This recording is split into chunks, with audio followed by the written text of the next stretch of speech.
That advertisement next to this article is crazy. Why do gynecologists recommend this 100% leak-proof underwear to my ma'am? Hey, to USA Today's credit, at least this isn't completely inundated with ads. There's only 4 here that I can see. Usually it's like 7 or 8. Yep, so what came out last night in the P. Diddy case is a lawyer from the Busby law firm has come forward stating that he received thousands of calls over the last 10 days, and they have verified 120 of the victims as legitimate victims, including 25 who were minors. So they have now filed a pending civil lawsuits for it, and he gave a little conference going over kind of like the gist of it. Here, this is a good like summation. Sex trafficking lawyer Tony Busby made the revelation today. The claims we intend to bring will include the following: violent sexual assault or rape, sexual abuse, facilitated sex with a controlled substance, false imprisonment, compelling prostitution, sexual misconduct, dissemination of video recordings, false imprisonment. So he's going through like an entire like platinum trophy list worth of allegations and crimes that Diddy is accused of doing, with 120 new victims. So it's a lot, obviously. It's a huge fucking chunk, which I don't think anyone's surprised by given the scope of Diddy and the Diddy parties and all of that. But now these are being filed. They're separate from the indictment, so this is different than what Diddy is currently in jail for. And he, the lawyer, is claiming that some of the names, like accomplices, people that engaged with it, people that knew about it and did nothing, are names that will shock people. Why did Nicolas Cage's son accusing him of hitting come up? Why, that's not what? Investigators confirm and corroborate what we've been told are names that will shock you. These are individual cases. There are indeed other perpetrators involved. They will be revealed when that particular individual case is ready to be filed. They already know who they are. And I'm talking here about not just the cowardly but complicit bystanders. That is, those people that we know. What is this countdown? This behavior occur. Really? That's fascinating. I hate using the internet without an ad block on. Jesus Christ. Okay. Anyway, though, he goes on to say that it's more than just, like, the people that engaged and people that were, like, complicit and everything. And they have, like, evidence to back it up, this and that. And I can tell you, Kevin Hart is fucking sweating. He has been videoed at a Diddy party, and I bet right now he is panicking. That dude's gonna try and book, like, 1,000 rolls ASAP before it all comes crumbling down with Diddy here, I bet.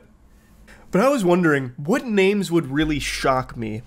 I just feel like everyone in Hollywood is just fundamentally evil, save for some rare exceptions. I don't think anyone that'll be named in this, if they're confirmed to be like a Diddy associate that like engaged with all of this degenerate, awful, illegal shit, I don't think there's any names there that would surprise me. Like maybe Bill Nye would surprise me. Or like Humphrey Bogart, because he's dead. Like that would be crazy if Humphrey Bogart is in the middle of all this. But aside from that, like, I don't know who else would really surprise me. Maybe, like, Wumpus from Discord would be another one that'd be pretty shocking.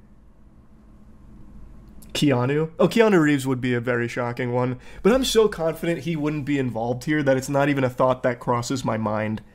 Like, he doesn't engage with any Hollywood zombies or anything, really.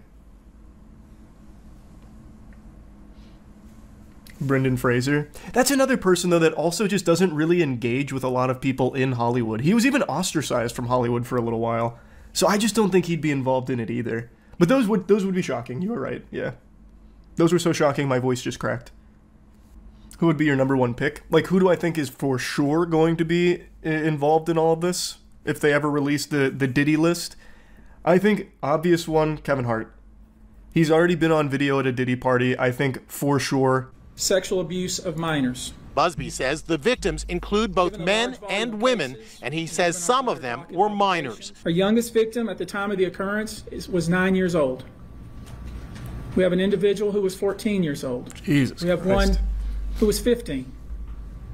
25 of the 120 individuals who are plaintiffs in these cases were minors at the time of the acts complained of. And he says there's evidence to prove it. You should know that more than 55% of the victims filed reported this conduct to either the authorities, that is the police, or to hospitals.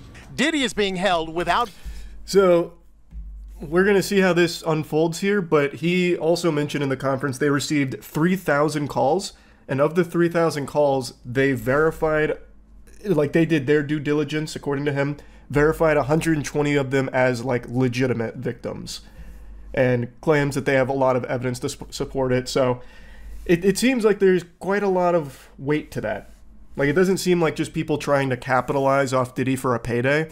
What it really seems like is now that this case has blown up, like the lid's been blown wide open, cat's out of the bag, everyone who has been a victim for so many decades is starting to come forward with their own accounts. Kind of like the March of the Treants against Isengard. So now they're all coming out, they're all talking about what happened, and apparently a lot of it's being verified.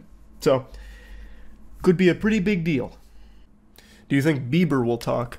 I think so. I think Justin Bieber is another, like, big victim in all of this. I think he'll probably come forward. I don't have a crystal ball or anything to predict it, but I just feel like Hollywood did Bieber so dirty. Like, openly sexualizing him as a child and all of that. Like, I feel like he's probably going to speak about it. Why are people saying DiCaprio? I don't know. Is DiCaprio a good friend of Diddy's? Or is he like a victim? I don't know about the DiCaprio connection to it all. I love this. Look at all these wonderful ads I get in my article. My article's somewhere in here, I'm sure. Just gotta find it. Reports suggest, including Diddy himself, required IV drips. Yeah, this is all what we've known about it for a while, but where is Leo? Here we go. The last occasion they were photographed together was in 2019 when Leo, 49, attended Diddy's 50th birthday celebration.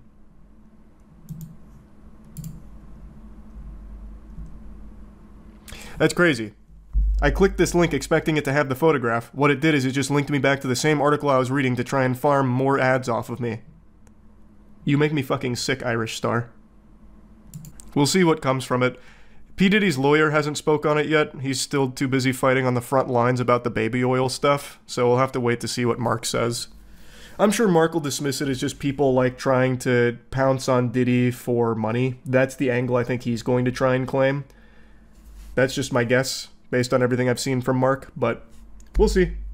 I know Costco responded saying they don't even sell baby oil or whatever. I saw. I don't think anyone's surprised. Mark was just fishing for any kind of logical reason. Like, he was doing his best. He is obligated to defend everything Diddy does and has ever done. Like, even with that video of him beating the shit out of Cassie, Mark defends it as like, well, you need to kind of understand the context. She threw her phone at him. So, I mean, you know, like, you know, like, it's not good to beat women, but, I mean, we need to remember, she threw her phone. So, like, it's Mark's job. Of course he's going to defend it. God, that LeBron meme has been around for so long, and for the first time it's actually somewhat applicable with Diddy.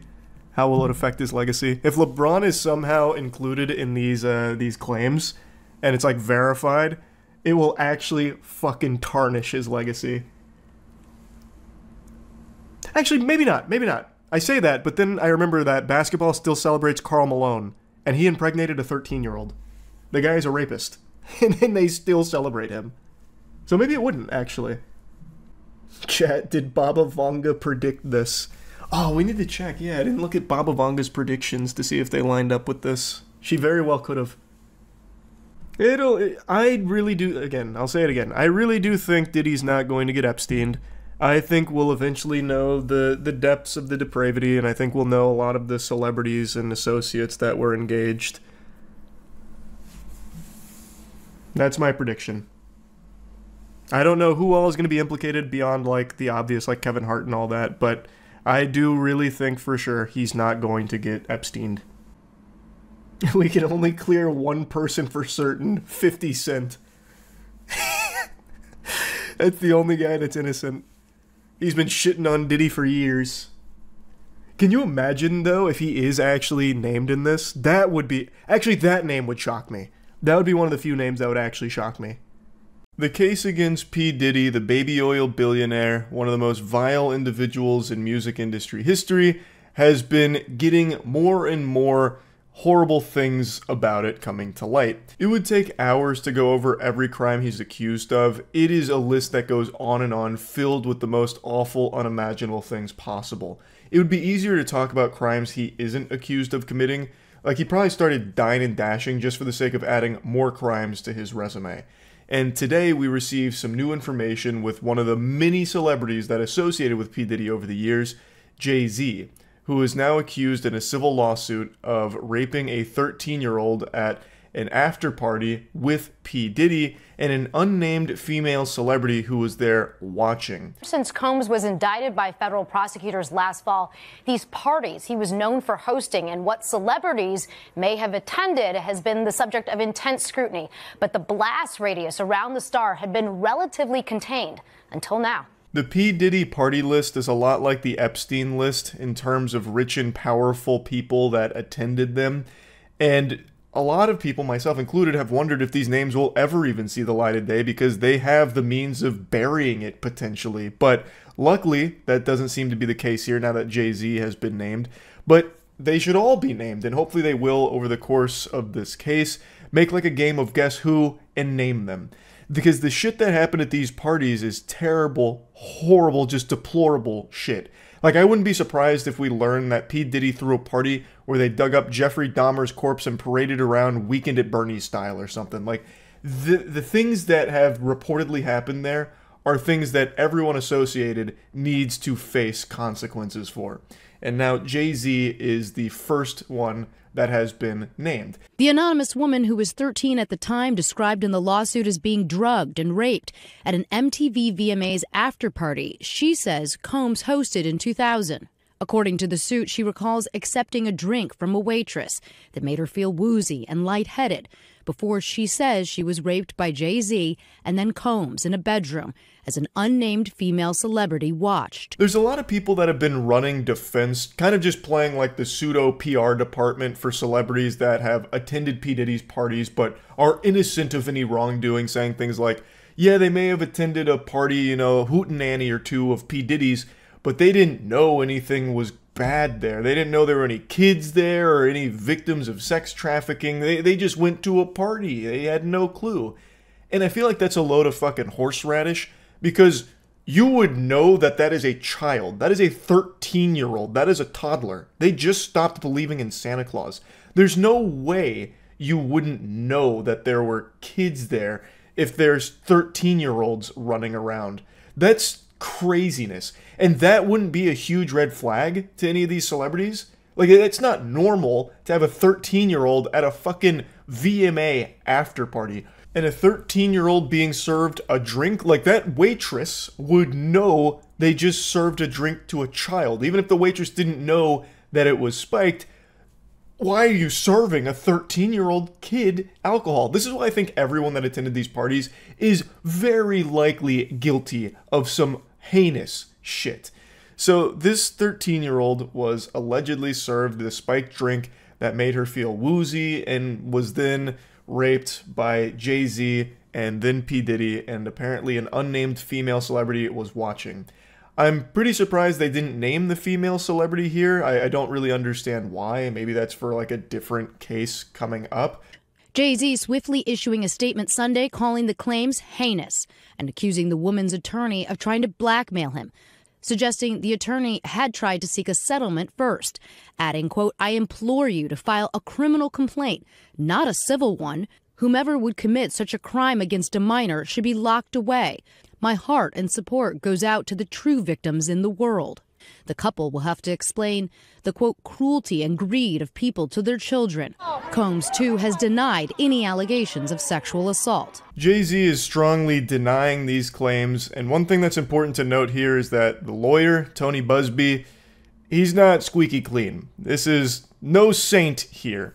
He's got some dirty laundry of his own. He actually did get sued not too long ago for an alleged assault on a former client, and then got sued again for extortion, where a celebrity and their team have accused Tony Busby of throwing out wildly false, horrific allegations, fabricated allegations of sexual assault, and has a pattern of leveling baseless and fabricated malicious allegations at high-profile individuals and threatening to name them publicly if they fail to pay exorbitant sums of money. So fundamentally what they're claiming is that Tony Buzbee indulges in rumor to leverage bad headlines and bad press for celebrities, so that way they will just settle out of court with him. Now, it's very possible that that extortion lawsuit is from a celebrity who has attended these Diddy parties and is panicking, trying to cover their own ass by trying to assassinate Tony Buzbee's character. That's possible, too. There's no way of knowing for sure right now. I just thought it was worth mentioning that Tony Buzbee does have a little poop on his butt. But that doesn't mean, and there's no evidence to suggest, that he or the victims he represents are lying about their allegations. This case has just begun. It's the first one that has named another celebrity outside of P. Diddy, so we'll see as the facts continue to come out. Right now, there's no evidence to suggest that this is all made up, and there's also no evidence to confirm any of the allegations, because it's still just too early into this case. So I'll keep my finger on the pulse of it. I'm sure this will be a very big case that'll be talked about a lot. And I do want to just say, even if it turns out that this case isn't real against Jay-Z, I still don't believe Jay-Z is innocent of, like, wrongdoing. He was so close with P. Diddy for so many years, there is no fucking way. There is no chance on God's green earth that Jay-Z didn't know about the horrible shit that P. Diddy was doing. Because these parties, like, it was all right in their faces. It wasn't a secret, per se.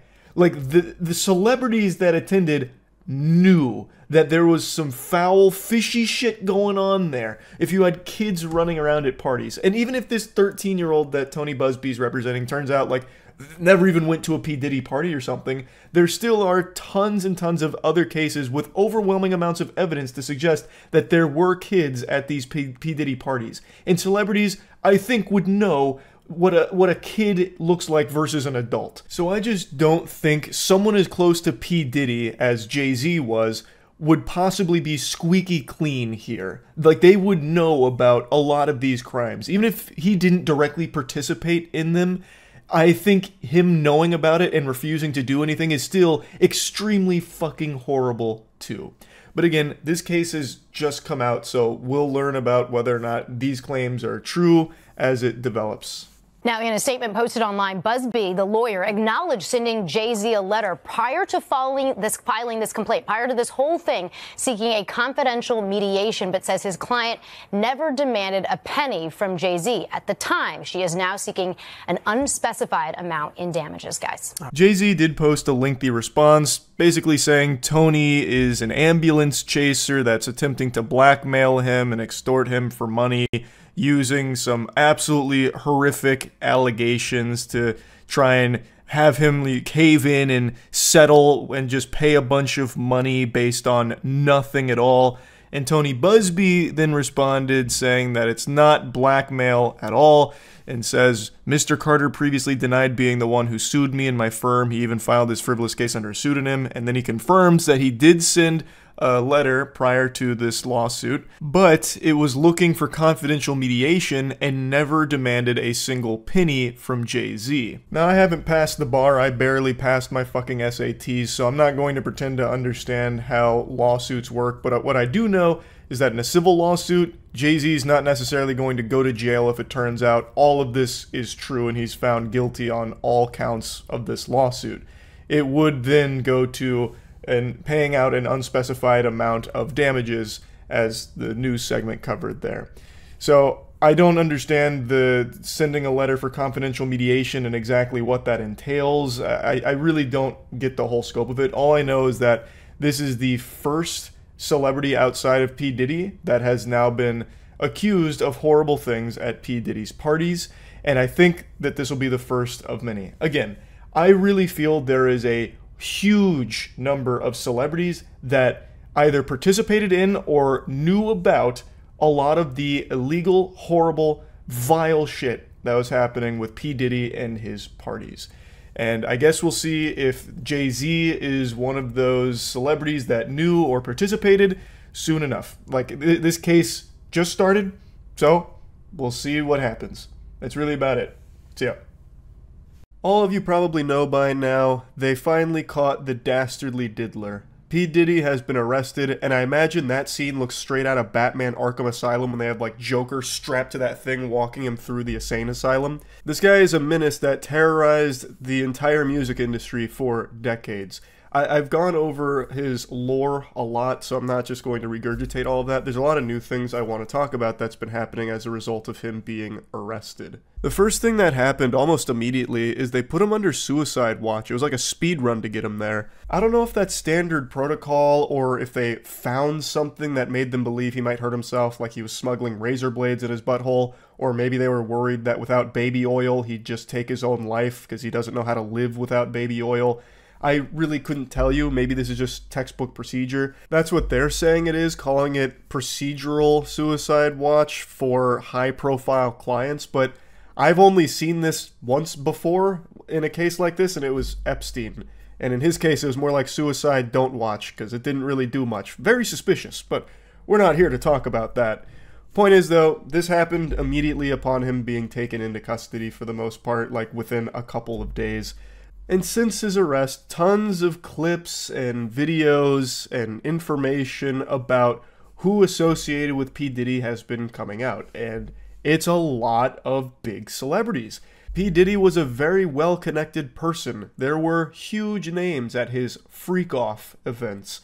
There's a lot of people that absolutely knew what P. Diddy was doing, and there's going to most likely be a lot of big celebrities that get implicated in some heinous shit in their connection with Diddy. One person right now that a lot of people are having their eyes on is Usher. I mentioned Usher as well when talking about P. Diddy being arrested, and it's because Usher has gone on record talking about his time at Puffy Flavor Camp, which again, I think is the most on-the-nose shit ever. Like, that just sounds like an evil diddler organization.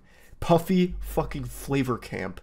So anyway, when Usher was a kid in the 90s, he lived with P. Diddy for a year at this Puffy Flavor Camp, and he went on Howard Stern's show and talked a little bit about his experience, kind of vaguely, but mentioned multiple times that there were things going on that he just couldn't understand, and probably shouldn't have been experiencing. When asked if he would send his kid to a Puffy Flavor Camp, he said, hell no. This is someone who lived through the evilness of P. Diddy, and did nothing to prevent it from happening to others, like Justin Bieber, another Puffy Flavor Camp veteran. A lot of Bieber clips have surfaced from when he was a kid in Hollywood, and it is fucking foul. Not just in relation to P. Diddy, but in general, the way Hollywood, like, openly sexualized him as a kid is absurd. Like, that shit is crazy. Anyway, though, back to Usher. He's never spoken out against Diddy or anything, whether that's out of fear or maybe he really thinks that what happened to him is just the norm in Hollywood, because P. Diddy was so connected and so many artists went through him and were put through horrible shit with P. Diddy because they were convinced that they had to go through that in order to be successful in the industry, because P. Diddy told them that, and people told them that. P. Diddy would be like the kingmaker, so you'd have to be, you know, be fucking waterboarded by baby oil and all kinds of like depraved shit for P. Diddy in order to be successful. Otherwise, he might ruin your career before it even starts. He was the boogeyman of the industry. So whether Usher is afraid of what P. Diddy might have on him, or if he doesn't view what happened to him as like a bad thing, I have no way of knowing why, but he's never spoken out against Diddy, which has made a lot of people really suspicious of Usher. And then yesterday, he deleted all of his tweets. He then put out a quick statement saying, "Account got hacked and damn y'all ran with it," crying emoji, crying emoji, crying emoji. See you tonight. I mean, I don't think there's anyone on the planet that believes that. You'd have to get up pretty early in the morning to try and pull this fast one on someone. Like, who in the world would take that hook, line, and sinker?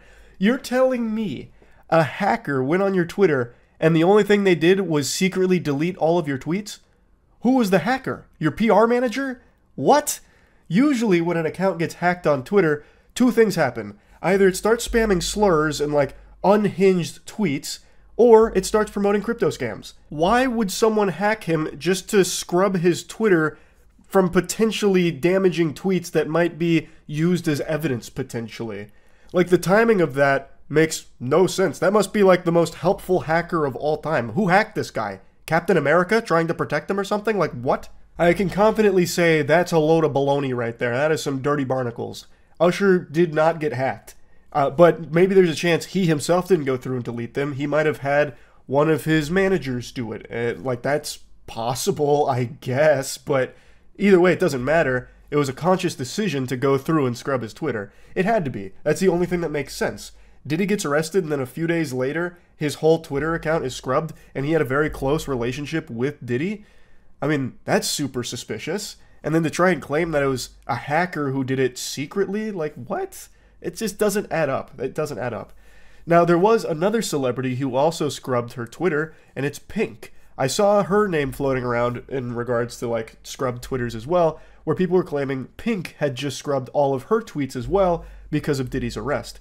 So I looked into that because I'd never heard about Pink and Diddy being close or anything, but I also wasn't the most tapped into Hollywood and the music industry connections. And what I learned is that Pink didn't just scrub her Twitter in light of Diddy's arrest. She actually deleted all of her tweets back in February. So 7 months ago she did that as a way of just stepping away from social media because she said she didn't enjoy it. So it doesn't sound like it has anything to do with Diddy. And from everything I've looked at, she's never, like, been publicly around Diddy. Like, it doesn't seem like they're friends or anything. I can't find anything of her talking positively about it or attending one of his freak-off events or anything. You know, I don't see any connection like that, so I don't think she deleted her tweets because of P. Diddy. I do believe Usher did, though. I don't think it's some kind of coincidence that his Twitter account gets mysteriously hacked and he has all of his tweets deleted after P. Diddy's arrest and after the public becomes really well aware of how many people P. Diddy was close with. That just, something smells a little fishy there. So I think this is just the beginning of celebrities and P. Diddy, like, putting the spotlight on the awful shit that they were all privy to.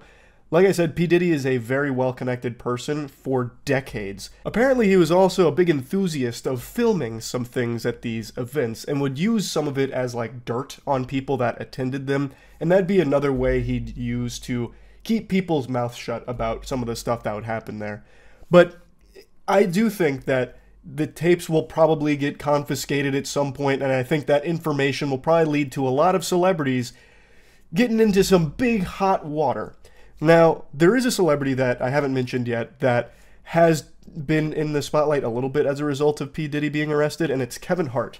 So, Kevin Hart is in a P. Diddy video. At one of the freak-off events, Kevin Hart is there. And people are claiming that after P. Diddy got arrested, Kevin Hart closed all of his restaurants. Kevin Hart has a fast food chain called Hart House, and they are claiming that he shut down all of those restaurants as a result of P. Diddy being arrested, trying to, like, get ahead of it. But from what I can see, he actually closed down those restaurants a week before P. Diddy got arrested, so that might not be the reason for it, but it also could be, because I think everyone knew this day was coming with P. Diddy getting arrested, because so much evidence has been coming to light so quickly. So there is still that chance, but I do think it's more likely Kevin Hart shut them down for other reasons outside of that, and that Kevin Hart is probably still guilty of some horrible shit at these P. Diddy events, but I don't know if that was the reason behind closing down the restaurants. Again, though, I do think there's going to be a lot of information that comes out about a lot of celebrities as a result of P. Diddy's arrest. So, just wanted to give a little update here, because there's a lot happening quickly when it comes to P. Diddy and this arrest, so that's about it. See ya. I'm following the Diddy case very closely. I think this is a super serious one that's up there with, like, the same level of Epstein almost. And in following the case so closely, where I have peepers on it at all times, I'm also following his lawyer pretty closely. So I've watched every interview that his lawyer has done. Good old Mark, a real patriot. The majority of what Mark says is just boilerplate standard lawyer lie speak, just a bunch of babble where, when confronted with questions, just basically deflects it or reshapes it. So if he's confronted with a question about the case, he will do his best to steer it differently. So in one interview, someone asked him point blank what he thinks about the video that shows Diddy beating the shit out of a woman. And he says, yeah, that's bad. He basically just says, like, it's not good, you know, beating women, boo, I'm not a fan of that. But we have to remember, he's not being indicted for beating women. Wow, Mark, checkmate. Right you are. We do need to keep that in mind. Surely this video evidence of P. Diddy beating the shit out of Cassie has nothing to do with anything else. You've nailed it there, Phoenix Wright. You're a real shining star, Mark. And that's kind of what he does. He'll take things, be like, oh yeah, no, beating women, not good. But that is not what he's indicted for. In fact, they're coming after him for sex trafficking. Can you believe it? What nonsense. It's ridiculous, and we're gonna prove it in court. We'll give him the razzle-dazzle, a little bit of that slam jam, thank you ma'am, and prove that P. Diddy is an innocent man. It's a bunch of fucking nothing, a giant nothing burger with the way Mark talks about it. I know he knows that P. Diddy is guilty, but he's about to get a fat paycheck for it. So there's not a whole lot I want to talk about when it comes to Mark's interviews or statements, but there are 2 interviews I want to show you and really talk about because they are beautiful. So Mark's been getting asked a lot about the baby oil. Mark has to defend so many awful, fucking heinous, and downright weird things for his client, and he has to defend all of them, mind you, which includes the fucking baby oil, and the way that he tries to defend it is so silly. He is a fucking amazing clown. So if, like, this whole lawyer thing doesn't work out for him, or if he wants to retire and just, like, do something on the side, this dude absolutely needs to get into, like, honking his nose professionally, because this shit is great. They call them freak-offs. But, you know, back when I was a kid in the late 70s, they were called threesomes. If these are genuinely threesomes, how do you explain 1,000 bottles of baby oil?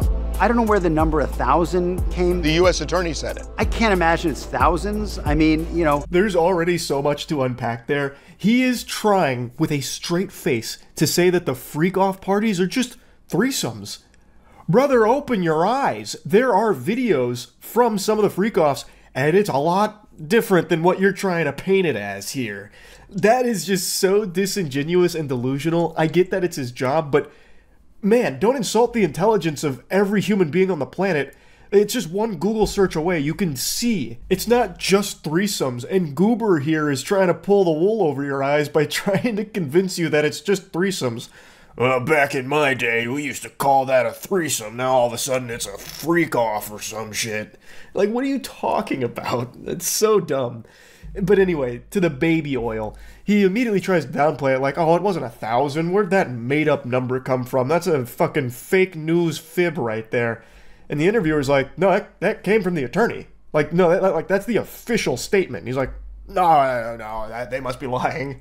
Surely they're lying about that. And I'm not really sure what the baby oil has to do with anything. They're essentially saying it's a lubricant for an orgy. I guess. I don't know what you need 1,000. One bottle of baby oil goes a long way. I don't know what you need 1,000 for. I mean, he has a big house. He buys in bulk. You know, I think they have Costco's in every place where he has a home. You can see the cogs in his brain turning in real time as he starts to come to the realization that there is no way to try and justify or explain away 1,000 bottles of baby oil. That quantity is absurd, unfathomable even. And he starts to like break it down, and he starts to go like and argue against his client, like 1,000 bottles of baby oil? That just doesn't make any sense. Who would possibly need that amount of baby oil? Do you know how much mileage you can get out of a single bottle? The best he could come up with is saying that since his houses are close to Costco, he's probably just buying it in bulk. I decided to look it up, just out of curiosity, what the biggest bundle of baby oil you could even buy in bulk is, and the biggest pack that I could find was 5. A 5-pack of baby oil. He would need 200 packs of that. Just picture that for a moment. Imagine stacking 200 packs of baby oil, 5 packs. If you stack them on top of each other, from bottom to top, it'll probably be about as high as a small office building. Like, that is crazy. And you're going to sit there in front of God and anime and try and make the claim that the freak-offs are just threesomes and the 1,000 bottles of baby oil is unrelated somehow or used for threesomes. Like, Mark, please, brother, oh my God. I mean, have you sat in a parking lot of a Costco and see what people walk out of there with? Not 1,000 bottles of baby oil. I don't think it was 1,000. I think it was, let's just say it's a lot, okay? No, that's not okay, Mark. Why don't we use the actual U.S. Attorney's report on how much baby oil they confiscated from his property? You can't just wipe your ass and throw that number away because it makes your client look like an even bigger psychopath. You can't do that, Mark. I've been with him since 8 o'clock this morning, and it's about almost 3 o'clock now. He's just laser focused. He's engaged. He's helpful. He's confident. You know, we're going through our defense as we do every day, and his spirits are relatively good. Hey, Mark, I just want to say that information does not make me happy. I don't want to hear that P. Diddy is in good spirits. He shouldn't be. That guy is an absolute fiend. He's a villain. He is evil. I don't want to hear that he's in good spirits or having a positive outlook on things. I want to hear that he's fucking miserable, because that's what he deserves for what he's done for the last few fucking decades that he has been terrorizing the entire music industry and ruining lives. So, Mark, your reporting right there actually put a frown on my face. You know that? I want you to know that. How do you explain the baby oil and the lubricants? 1,000 bottles of baby oil. I don't think it was 1,000. I think it was a lot. I mean, there's a Costco right down the street. You know, I think Americans buy in bulk, as we know. And, you know, this is consensual adults doing what consensual adults do. You know, we can't get so puritanical in this country to think that somehow sex is a bad thing, because if it was, there'd be no more people. He's really sticking to the Costco theory here. Just sit outside of Costco and look what people come out with. It's crazy stuff. I'm sure he's not the only person to walk out of Costco with 1,000 bottles of baby oil. That's definitely the normal thing that happens. And then he tries to put a spin on it that it was consensual adults engaging in sexual activities. Mark, one of the big things about the freak-offs is the non-consensual nature of some of the shit that P. Diddy would force the guests to do. It's like a crucial component of this. And I understand, like, he can't go out there and say anything like that, but the evidence is overwhelming. So I just don't, I hate hearing lawyers speak about a case in a situation like this where the client they're defending is clearly guilty, because then you can just see the lies spilling out of their mouth, and it's just an awful thing to even just look at. But he then does try and put like that last little bow on it by saying like, oh, we can't be like this. We can't be all yucky about hearing about sex. It's important. Imagine if there wasn't sex, there'd be no more people. Whoa, galaxy brain, Mark. Wow. I see why they pay you the big bucks. But yeah, I just wanted to show you these two interviews here because I love seeing Mark squirm when it comes to the baby oil statement and the baby oil line of questioning. It's really just so good to watch Mark try and tackle it. So yeah, that's really about it. So yeah. What an infuriating and sad day. I guess all the baby oil paid off for P. Diddy because he was too slippery for the justice system. I cannot believe it. They have now reached a verdict on all the charges, and he has been acquitted of the most serious ones. The Lord of Lube wiggles his way out of it somehow. Despite overwhelming evidence to support the allegations against P. Diddy about the decades worth of evil, criminal activities and actions he has done, terrorizing the music industry and so many individuals, it seems like the Dawn of Dildos is about to get away with a slap on the wrist. And maybe not even that much. He has been found guilty on 2 of the lesser charges, which could carry a maximum of 20 years in prison. But I've completely lost faith in the system here. I have to imagine this is all just now horseradish and barnacles. I think he will probably just get away with like 6 months probation or some shit. 5 counts. We have a mixed verdict here. Again, count 1 as it relates to racketeering, not guilty. Count 2 as it relates to sex trafficking, not guilty. Count 3, guilty. Count 4, not guilty. Count 5, guilty. Those 2 counts he was found guilty on, that was like Weenie Hut Jr. level charges compared to the rest, and it's something the defense, I imagine, was extremely pleased to have been found guilty on versus the rest. They were so happy, in fact, that reportedly P. Diddy even stood up and started clapping. Literally like a Tumblr fanfic. He stood up, started clapping, and then like his friends and family erupted into applause. Now the judge is considering what bail should be, and we move on to the next stage, which will be the sentencing for these two charges, which carry a maximum of 10 years each. He's not going to be seeing the maximum. He probably won't even be seeing the minimum. They might just let him walk away with being forced to play League of Legends solo queue for like 2 months or something, and that'll be his punishment. It is such a fucking joke what just happened here. I actually still can't believe it. It is sickening. So I truly wouldn't be surprised if he just fully walks free from this, and I guess we can expect the grand reopening of Puffy Flavor Camp. Everyone out there, sleep in fear. Make sure you're sleeping on your back, because if you sleep on your stomach, P. Diddy might just break into your house in the middle of the night and shove a dildo up your ass. It is still just so fucking unbelievable to me. I thought this was dead to rights. Not only because of the overwhelming evidence, but also his team wasn't exactly a cohesive unit. Like, not that long ago, one of his big lawyers quit, saying he could no longer, under any circumstances, represent him, serve as a member of his council. And somehow, they were still able to squeak a win out from between P. Diddy's greased butt cheeks here. I don't know, did they promise, like, freak-off invitations to the jury? I have no clue. I don't get it. I really, truly do not understand how this just happened. It's a mixed verdict, but it is a stunning victory for the defense.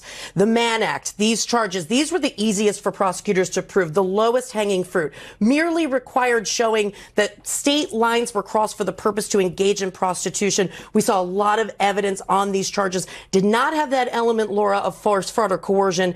And this carries the lightest sentence of these charges. It is a maximum of 10 years. And keep in mind, when you're talking about maximums aren't the rule, they are the exception. They're for the most exceptional and severe cases. So now you're talking about a sentence that's potentially in the lower range with time served because he's been behind bars. Yeah, again, he's definitely not seeing the maximum penalty for those charges. I would be surprised if he even saw the minimum. My guess would be, and of course I haven't passed the bar, so this is just fucking Neanderthal spitballing.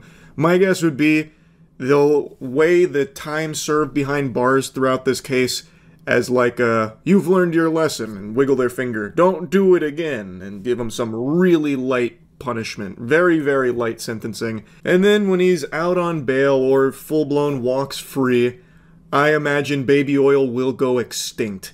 And I predict that there will be a freak-off the likes of which the cosmos has never seen. It'll be filled with so much degeneracy that it will give birth to Slanesh in the warp.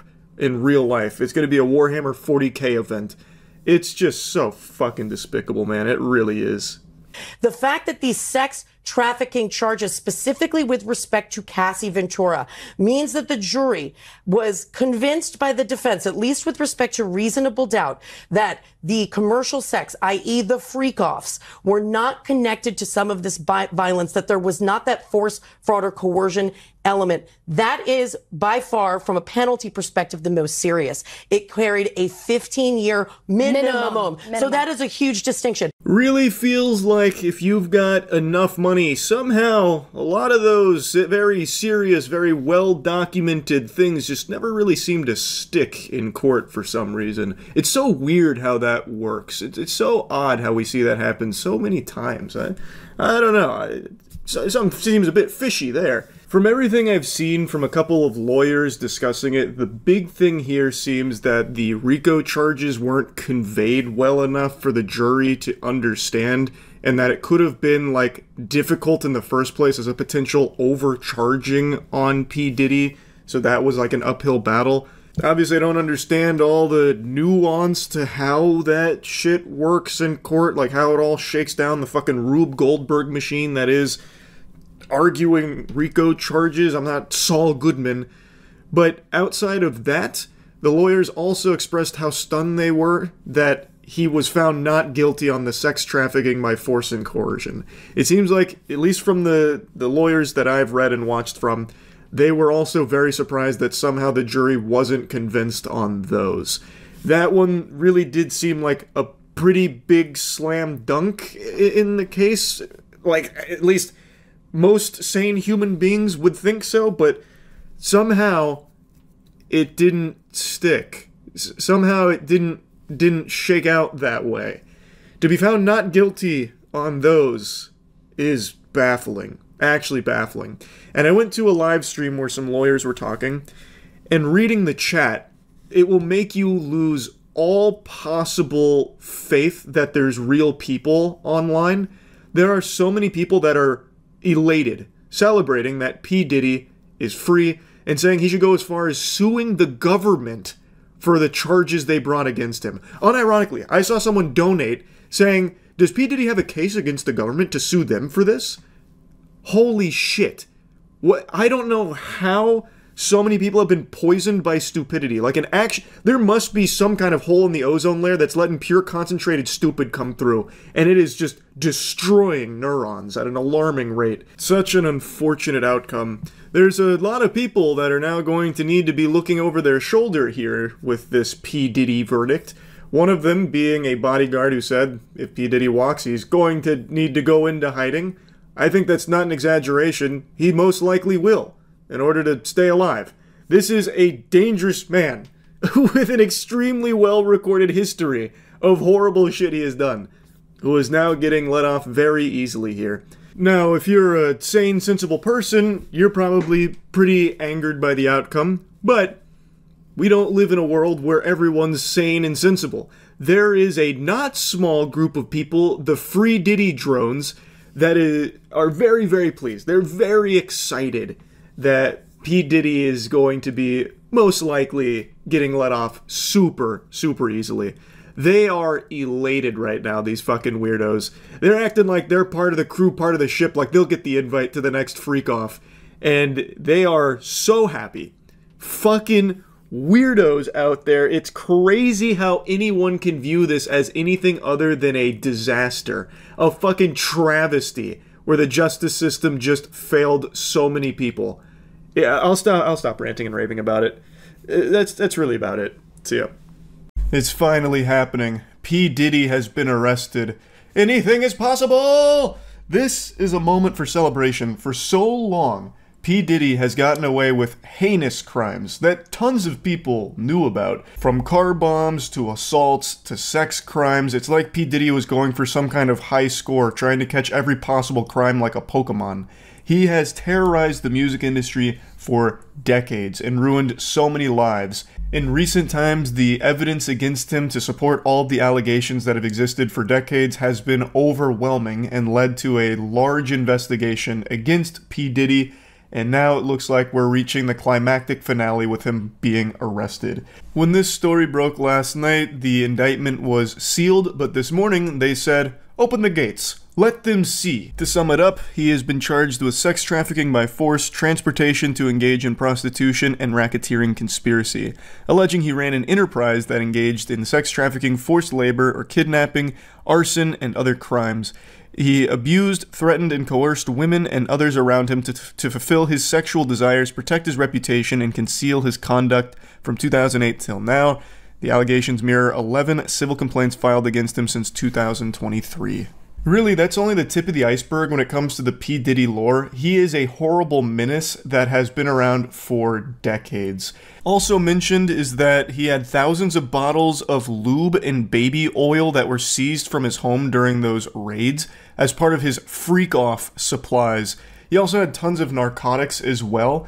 So Diddy became infamous for his freak-off parties that would go on for days, where he'd force attendees to not only stay there and perform non-consensual sex acts in front of him, but he would just be pumping them full of drugs, and he would be watching while furiously masturbating like a coked-out goblin. So in relation to drug charges, he'd allegedly distribute cocaine, oxy, Xanax, GHB, MDMA, and ketamine. I'm going to be very brave here for a moment and say, that's not alleged, that is confirmed. The amount of drugs this guy had here, he was like Charlie in the Chocolate Factory, but drugs instead of candy. The amount of freaky shit they found in his house must have been like entering a separate dimension. Thousands of bottles of lube, like so much lube would make Bad Dragon's headquarters jealous. thousands of bottles of baby oil, more than Johnson & Johnson's warehouse, probably.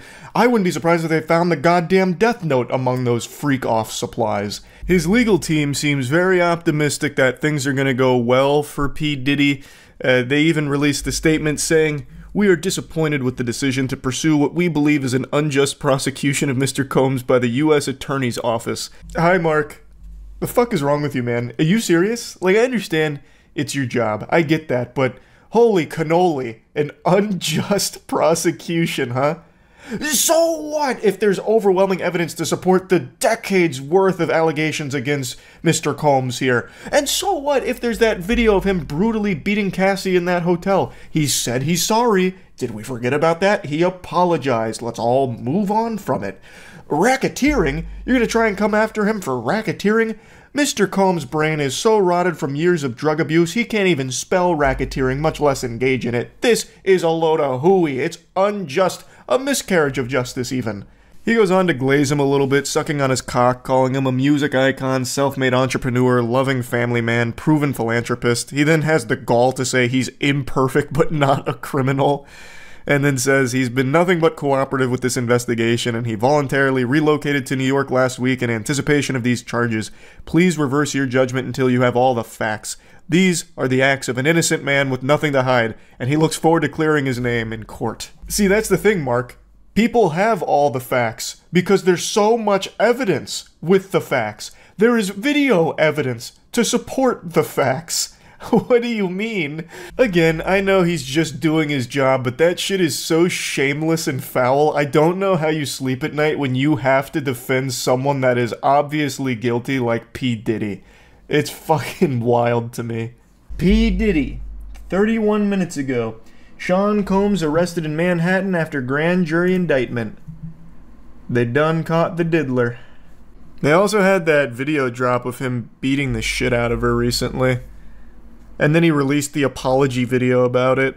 It's always, like, I understand it's their job to defend their clients, but it's always just so crazy. A statement from Mr. Combs' legal team said that they are disappointed with the decision to prosecute him and noted that he had been cooperative with the investigation and had voluntarily relocated to New York last week in anticipation of these charges. Ugh. We're so disappointed that they're actually trying to hold him accountable. Like, we're really upset about that, actually. Yeah, there's overwhelming evidence to all of these awful, awful crimes that he's committed, including that video of him beating the shit out of the Cassie. But like, why would you? Like, I thought this was a free country. Why would you try and like punish him for that? I'm assuming the apology video didn't work. We don't know yet. We don't know. Maybe they'll send the apology video out to the powers that be, and they'll be like, "Wow, he is reformed. This is a good man. We can't punish him for... He's changed. He has changed so much. Look at this apology video and how sincere it is. We're dropping the charges." I was up. I mean, I hit rock bottom. But I make no excuses. My behavior on that video is inexcusable. I take full responsibility for my actions in that video. Now, Combs... It takes... I'm not going to show any of that. It's brutal. It takes a big man like Puff Daddy to take full responsibility after saying he's going to make no excuses and immediately starting the video with an excuse about hitting fucking rock bottom or whatever. Ah, man. A beacon of strength, really. It took a lot of courage for that apology video. I respect 50 Cent being a massive hater and selling the documentary Did He Do It.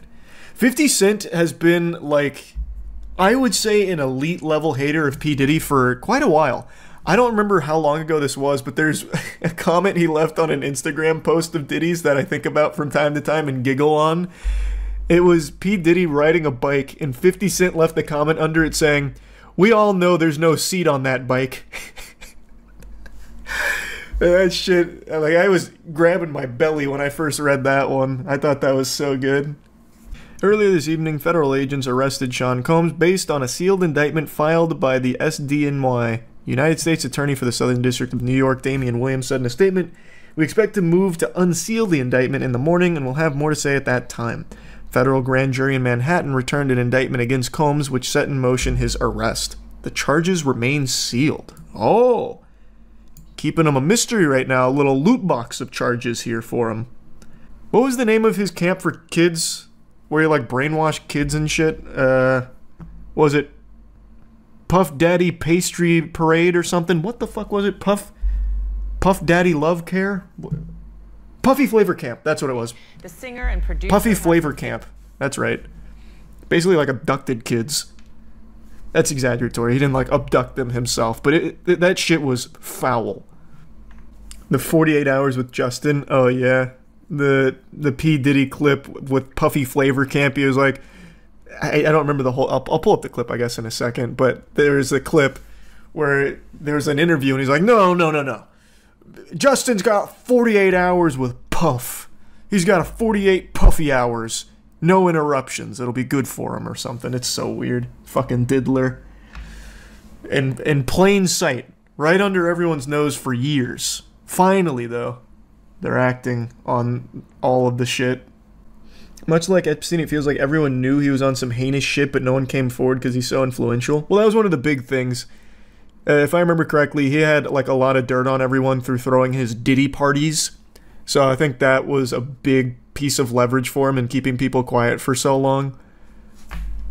But yeah, tons of people knew all about Diddy and the terrible shit. Have you heard the stories of the P. Diddy Defense Force?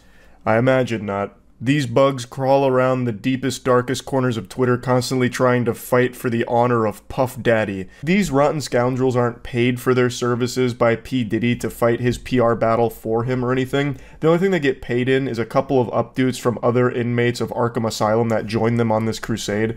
The Puff Daddy Patriots have been in full force red alert because a lot of new evidence has come out about just how evil P. Diddy is and has been for years in the music industry. There's overwhelming evidence that has existed for a long time, as well as brand new discoveries that have really painted a picture of just how fucked up P. Diddy is and has always been. And the Puff Patriots have been trying to deny all of it for him. A lot of them just kind of default to like, oh no, women are lying manipulators, so these bunch of whores are trying to get an innocent man in trouble. And they're not a large number of people that do this, mind you, but having anyone that defends P. Diddy is incomprehensible to me. And now this group of goobers is swallowing a tough pill here because a video came out that not even they can defend. It's surveillance camera footage from 2016 in a hotel where P. Diddy chases down and then beats his ex, Cassie. Obviously, I can't show this video, but it is brutal. It is a disgusting thing to witness. And there is no trick photography here. There's not a deep-faked AI or anything like that. It is footage of P. Diddy mercilessly beating his then-girlfriend, which corroborates the abuse allegations that have been made against Diddy for a long time now. P. Diddy also came forward and issued an apology video today. He actually sat down and did a fucking YouTuber apology for this. Let's go ahead and take a peek. It's so difficult to reflect on the darkest times in your life, but sometimes you gotta do that. I was fucked up. I mean, I hit rock bottom, but I make no excuses. My behavior on that video is inexcusable. He hits rock bottom, he hits women, he hits crack pipes. There's nothing this guy won't hit. The way he immediately starts this apology video is so fucking phony baloney. It's so difficult to reflect on the dark times, but I've got the strength to do that because I'm built different, so I'm going to reflect on the most painful moments of my life. When it comes to strength, I'm like a Super Saiyan being able to sit down and talk about this.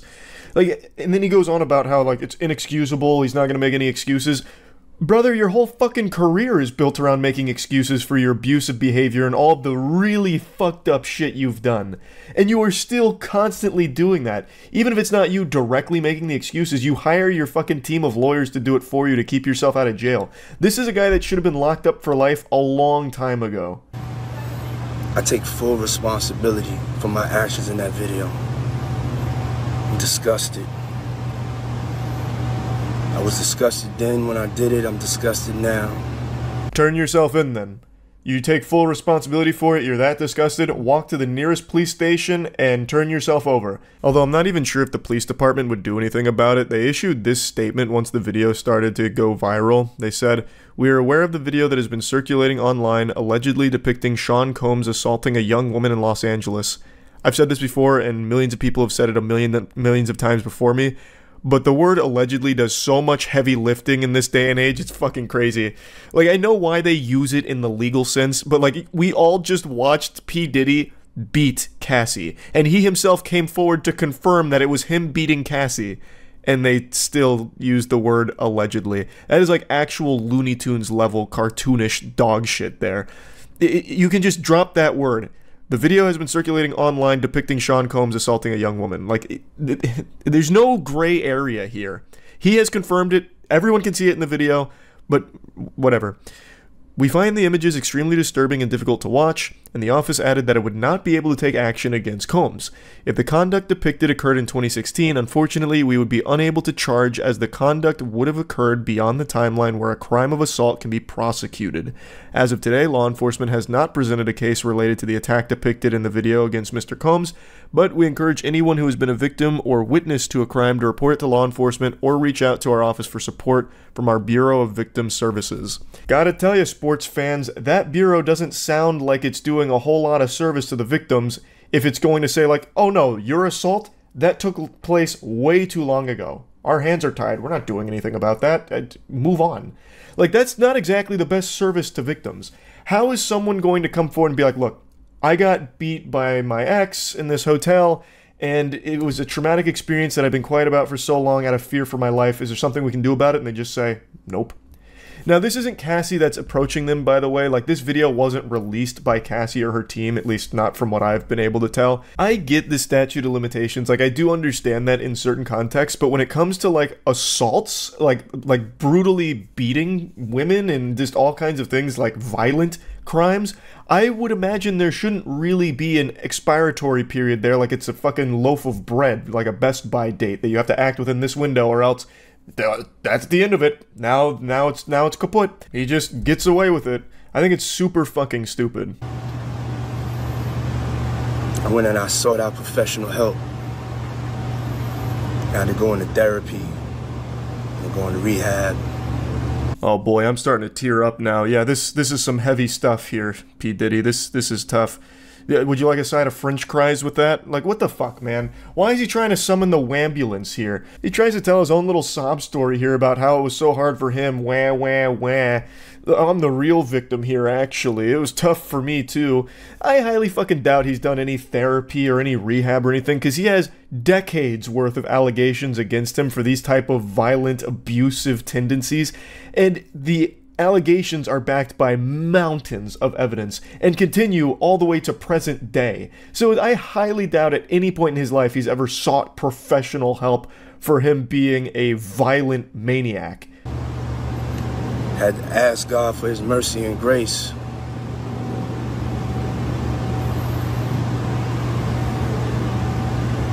I'm so sorry. But I'm committed to be a better man each and every day. I'm not asking for forgiveness. I'm truly sorry. It's so weird if he's that remorseful about the situation, why he didn't apologize back in 2016, why he tried to bury it to the best of his ability and deny all of the allegations and try and paint all of his accusers in the worst possible light to make it seem like they were untrustworthy and lying about the whole thing. It's so weird how all of a sudden now that the video is out there and it's irrefutable proof of all of these allegations made against him, that all of a sudden now he's got this real heavy burden on his shoulders and it's so disgusting and he's truly sorry for it. He's very apologetic. It's so odd that, like, now he's really apologetic about it, now that he's been caught. Huh. It almost seems really disingenuous to me. But anyway, P. Diddy is one of the most well-documented monsters in the music industry, and it is shocking that he still is not in prison. But with more and more evidence constantly coming to light about this guy, I'm optimistic that eventually justice will be served here. But anyway, just wanted to give you a little update to what's going on with P. Diddy here. The apology video, if I was to put that on the YouTuber apology tier list, that would be a strong F. Fucking terrible. Absolutely atrocious. That's about it. See ya. P. Diddy. I'm sure most of you know that name, and I'm sure in recent times you've at least heard a little bit about the awful things he is accused of. P. Diddy has been a huge individual in the music industry for decades now, and with a lot of new information coming to light about his past as well as what he's been doing behind the scenes, a lot of people are comparing him to the Harvey Weinstein or the Epstein of the music industry. It's abhorrent stuff that's come to light. And in recent times he's become known as the Diddler. And you don't want to fiddle with the diddle. P. Diddy's got a laundry list of extremely serious accusations, and he's embroiled in a ton of controversy as well as lawsuits, and there's just been a lot to keep track of with everything he's accused of. From car bombings to assault to abuse to sex trafficking. It's like he's trying to get the platinum trophy for crime. He's committed like every crime imaginable, allegedly. It's scary stuff. And like I said, there's been so much that I imagine a lot of you aren't even aware of all of it. But luckily, Jackson, Windigoon, and myself did all the heavy lifting and compiled all of the information about everything he's accused of into our Red Thread episode covering P. Diddy. I'll drop a link to the full episode in the description, but for this one, I'm just going to give you all of the most pertinent information concerning the P. Diddy case. We're going to start with Cassandra Ventura's case against P. Diddy. She was in a relationship with him for quite some time and suffered greatly as a result. It initially started with P. Diddy signing her to his record label, Bad Boy Records. He signed her for a 10-album record deal, which is a ton. 10 albums is more than probably most artists have ever put out. Unless you're someone that's just using AI-generated music, it's hard to just shit out 10 albums. That's a lot. Like, that's not small potatoes at all. You're fucking in there for like 30 years to make 10 albums, most likely. And it seems like from the very start, this was all just a ploy, a nefarious scheme from P. Diddy to get Cassandra to be with him. So immediately he started driving a divide between her and her boyfriend. He would leverage his power in the industry to just have control over her. And it's just a horrible, horrible situation. So on the 16th of November of 2023, P. Diddy's ex-girlfriend, Cassandra Ventura, filed a lawsuit detailing a years-long series of abuse perpetuated on her by Diddy. Ventura claims that she was trapped in a cycle of sexual abuse, violence, and sex trafficking, listing that Diddy, A, raped Mrs. Ventura in her home after she tried to leave him, B, often punched, beat, kicked, and stomped on Miss Ventura, resulting in bruises, burst lips, black eyes, and bleeding. C, blew up a man's car after he learned that he was romantically interested in Mrs. Ventura. D, forced Mrs. Ventura to engage in sexual acts with male sex workers while masturbating and filming the encounters. Ran out of his apartment with a firearm in pursuit of a rival industry executive whom he learned was nearby. All right, never mind. He could have absolutely killed Tupac if he's doing shit like that. He's assassinating rival industry executives. Yeah. Yep. So for what it's worth, I don't know if you clarified, but the car explosion was actually Kid Cudi being the victim. So Kid Cudi's car exploded in his driveway, and P. Diddy is the one that's blamed for it. Cassie was in a relationship with producer Ryan Leslie from 2004 to 2007. It appeared from the start, however, that Diddy was interested in a relationship with Cassie. He started to push her away from Ryan and forced a divide between them. Diddy was in a long-term relationship with Kim Porter, which ended in 2007 due to his alleged infidelity. Even while in his previous relationships, Diddy would apparently not allow Ryan, her boyfriend, around, flirting with Cassie and forcing her to do drugs while she was in private with him. Cassie was young and impressionable, and Diddy flaunted his wealth, showing his ability to look after her or control her. Diddy had the ability to skyrocket Cassie's career, but in return, he seemed to have wanted her obedience and loyalty. She feared that rejecting him would harm her future career and album deal, so she eventually went along with his request. So just the like age-old manipulation tactic that all of these like Hollywood producers and all these executives have used time and time again. It's like you want to be famous, don't you? Yeah, you want to be famous. Just holding it over their head. Just some awful stuff. The stuff that started the Me Too movement, obviously. Harvey Weinstein. Stuff like that, obviously. Just massive amounts of pervasive corruption that's kind of systemic in all those entertainment industries. And I'm not shocked at all that Diddy is one of them, the biggest proponents of it. Yeah, people using their power to get sex. Yeah. Casey decided to leave, prompting Diddy to repeatedly message her throughout the night, accusing her of leaving him high and alone. Imagine getting those kinds of messages and these actions from what is ostensibly your boss. Because he is. He's a boss. Come back, frowny face. I'm all alone. You're just gonna leave me like this? I'm scared. Yeah. I'm high and I don't want to be alone.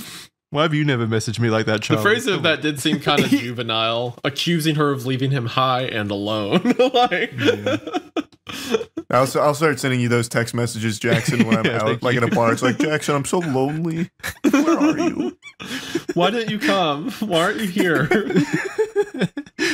Where's my hug? Yeah, where's my hug? But it's a little funny that someone whose whole mantra is like, as a big, tough and rumble rapper, part of the lawsuit is that he had a cuck fetish, you know? I mean, that's how that always goes, right? Like, I feel like we see that a lot with like these perceived powerful people, like strong guys. It's always like, well, he actually really like to watch me fuck other dudes in front of him. All the time. Oh, yeah? Yeah, you think you're tough? You think you can take my girl? I bet you'd like to. Why don't you do it right now? Go. And there she is. You think you're so tough, huh? Why don't you fuck my girl? Oh, you think you're such a fucking tough guy, huh? In 2007, there was another instance where Diddy paid a promoter to create a fake flyer for a party supposedly hosted by Casey. This provided her with an excuse to travel to Miami and away from her boyfriend. Casey was unnerved by Diddy's ability to manipulate others into lying for him, and she felt extremely uncomfortable with the entire situation. This guy had a fake flyer to have her fly down. This is the most like high school, elaborate shit, just so he wouldn't feel lonely. Yeah. Casey alleges that Diddy or his management controlled every aspect of her life. He introduced her to a lifestyle permeated by drug use, which contributed to her compliance. He insisted that she refer to him as Pop Pop, a term she called her grandfather. It's fucking disgusting. Ew, gross. Oh, gross. Yuck. Diddy would have his personal staff accompany Casey during all of her day-to-day activities, and even some of her medical records sent to his email address. The example listed in the lawsuit is from when Casey suffered memory loss, possibly due to injuries from abuse and/or drug abuse. When she had an MRI, her results were sent to Diddy and not her. Diddy also made Casey get prescriptions from his doctor in her name for medication that he was addicted to when he exhausted his own supply of pills. God, that's so like Lex Luthor. Yeah, like that's getting all fucking just constant drug. Diddy would often show spouts of incredibly violent fits of rage, apparently beating Casey multiple times each year, leaving bruises all over her body. He would go to extensive lengths to hide evidence of this, like having Casey hide away in hotels for days while she healed. She recalls after one particular party, in which Jay-Z was named as being in attendance, that Diddy kicked and hit her and forced her out of a vehicle on 5th Avenue in New York City. She got a cab to take her to her apartment, but was so traumatized and afraid of Diddy that she had the realization that she could never tell anyone due to how influential he was in the music industry. Where Diddy discovered that Casey had a conversation with another music producer at a party in Los Angeles in 2009. Casey wanted to discuss her career with the producer. In response, Diddy abruptly removed Casey from the party and departed in a car. Allegedly, Diddy forcibly pushed her into a corner of the car and proceeds to, quote, stomp on her face. Despite the presence of Diddy's security team, the situation escalated beyond their control, which showed her just how loyal his network was. I doubt the security team even like tried to stop it, right? No, they definitely didn't. Casey was expected to find locations and hire male sex workers when Diddy wanted.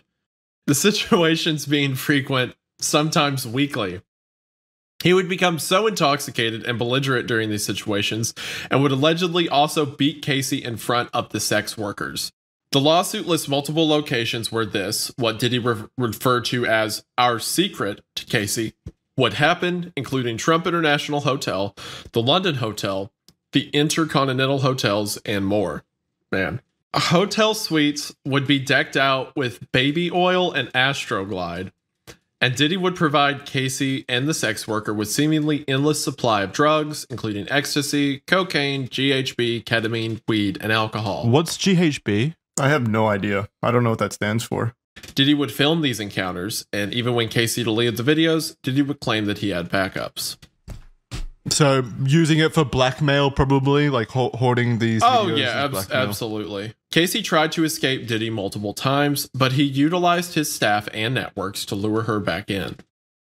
During a brief breakup, Casey actually dated musician Kid Cudi.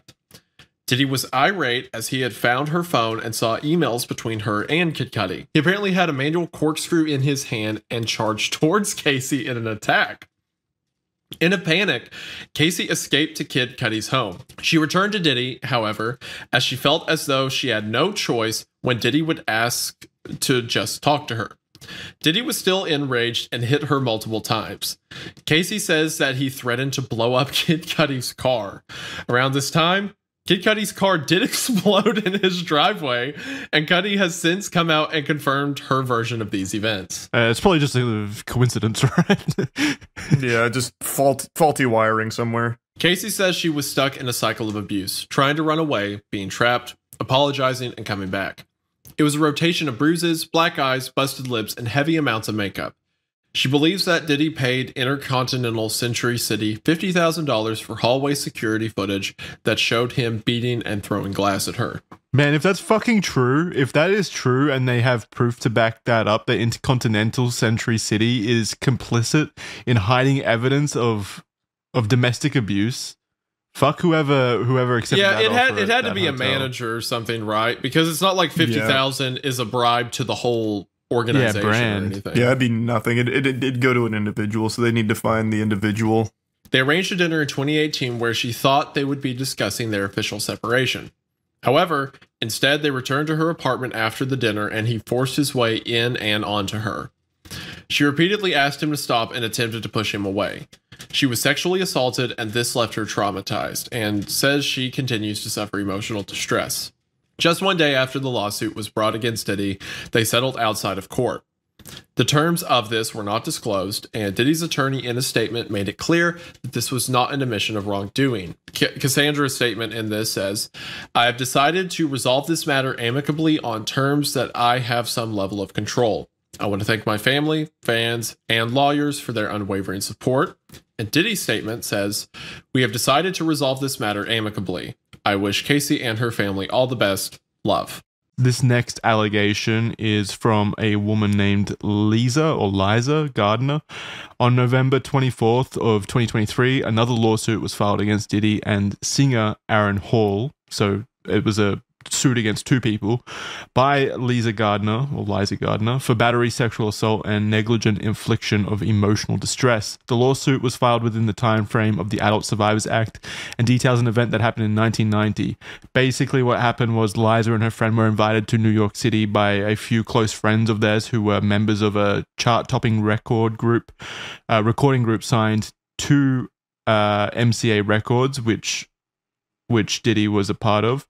Liza was from North Carolina at the time. She recounts that they met up with Diddy and Aaron at the offices of MCA Records where an event was being held at the time. Diddy and Aaron were very flirtatious and offered rounds of drinks all throughout the night. So remember, this is in 1990, so this is a long time ago by this point. Diddy and Aaron extended an invitation to Liza and her friend to join them at Aaron's apartment for an after party. There, Liza alleges that she was offered additional drinks and coerced into engaging in sexual activity with Diddy. Following the assault, Aaron allegedly barged into the room and proceeded to assault her as well. After the ordeal, Liza hastily dressed and fled the apartment with her friend following closely behind. And when they were speaking to each other afterwards, they kind of recounted their experiences and a lot lined up, suggesting that both women had been exchanged between both Aaron and Diddy. Days later, Diddy turned up to where Liza and her friend were staying, and he acted in a Diddy-esque irate manner, something we've come to know and kind of experience over the next 30 years as being pretty common with Diddy. He began to choke Liza to the point where she passed out, and he was also searching for her friend out of worry that she would alert the authorities about what had happened. this lawsuit goes into just really disturbing details. Like apparently Aaron Hall had bragged about engaging in sexual activity with minors as well. Like there's information in the lawsuit about that specifically, and confirmed that Diddy was sometimes in the room when this was happening. So he was at least complicit to the conversations about some really disgusting stuff happening with minors. So one thing that you didn't mention here is that she was 16 at the time. The Liza Gardner was 16 during this period. Okay. Yeah, that sounds about right. I don't know why that wasn't in there. It's awful. Yeah, I double checked, and yeah, according to NBC, the amended complaint filed by Gardner on Tuesday, which was like a week ago, obtained by NBC, said she was 16 at the time, thus too young to consume alcohol or consent to sex. So that's in the amended lawsuit? Maybe that's why I didn't see it. Yeah, this is the, yeah. That might be why it's not there. Because I remember seeing that headline, and the fact that it wasn't there, I just thought was important to mention as well. Yeah, so yeah, maybe you just missed it because this is pretty brand new. Charlie, you can take the next one. Sure. This next one is Dickerson Neal versus Combs. On the 23rd of November, 2023, a lawsuit was filed against Diddy, Bad Boy Entertainment, and Combs Enterprise, LLC, by Joy Dickerson Neal for suffering as a result of being drugged, sexually assaulted, and abused and being the victim of revenge porn. The lawsuit was filed within the time frame of the New York Adult Survivors Act, same as Liza Gardner's.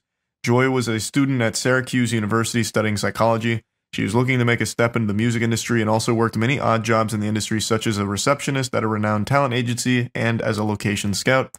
When they met, Diddy made several advances on Joy, but she had heard that he had a reputation of treating women badly and rejected him every time. So he already had that reputation. Yeah, and this was in 1990.